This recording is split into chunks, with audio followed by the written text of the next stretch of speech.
करते हैं कक्षा 7वीं का पहला पार्ट साइंस का पादपों में पोषण। तो हम इसके प्रश्न उत्तर को सॉल्व करेंगे। पहला प्रश्न है, जीवों को खाद्य की आवश्यकता क्यों होती है? उत्तर, जीवों को खाद्य की आवश्यकता निम्न कारणों से होती है। पहला, काम करने के लिए ऊर्जा की आवश्यकता होती है, शरीर निर्माण के लिए, शरीर के टूट फूट की मरम्मत के लिए और कोशिकाओं को नियमित ऊर्जा प्रदान करने के लिए। अगर हमें खाद्य नहीं मिलेगा तो क्या ये सारे काम होंगे? नहीं। तो खाद्य की आवश्यकता हमें इन चारों कामों के लिए होती है। प्रश्न 2, परजीवी एवं मृतजीवी में अंतर स्पष्ट कीजिए। तो सबसे पहले देखते हैं परजीवी क्या होता है। ये अपना भोजन अन्य जीवों से प्राप्त करते हैं। परजीवी यानी परायों से अपना भोजन लेते हैं। दूसरी बात कि परजीवी सामान्यतः परपोषी के शरीर के ऊपर या भीतर रहते हैं। ठीक है। इसके बाद मृतजीवी क्या होता है? मृतजीवी अपना पोषण जीवों के मृत और सड़े गले जैविक पदार्थों से प्राप्त करते हैं।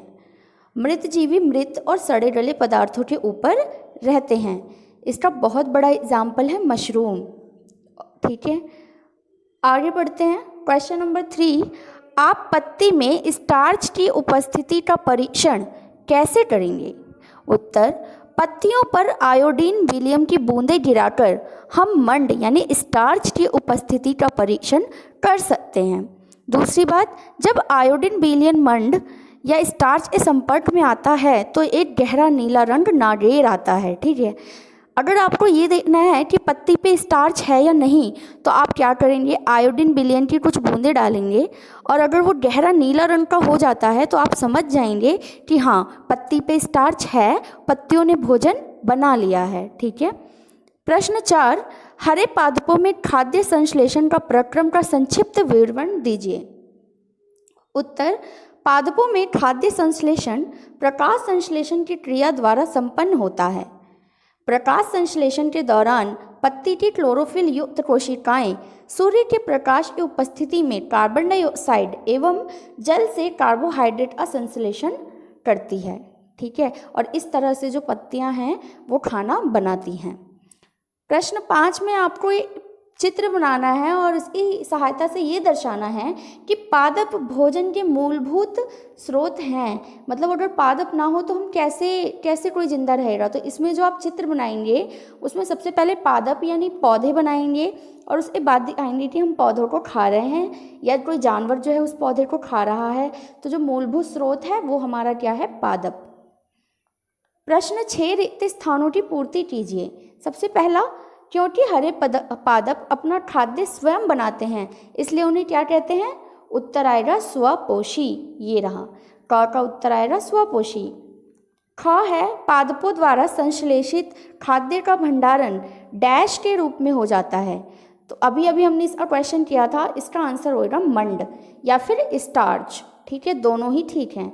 ग पढ़ते हैं, प्रकाश संश्लेषण के प्रक्रम में जिस वर्णक द्वारा सौर ऊर्जा संग्रहित होती है उसे क्या कहते हैं?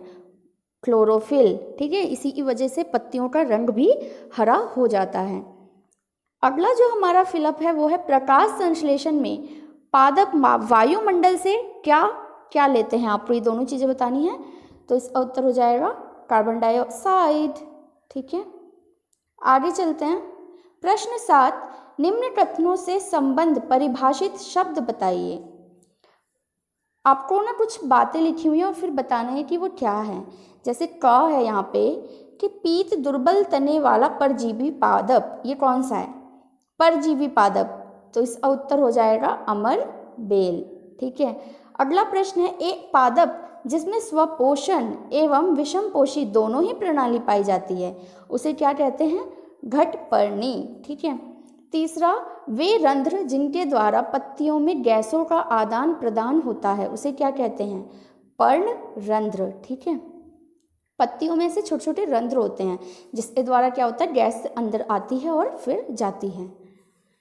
प्रश्न 8, सही उत्तर पर टिक लगाओ। ठीक है, तो पहला है, अमरबेल उदाहरण है किसका?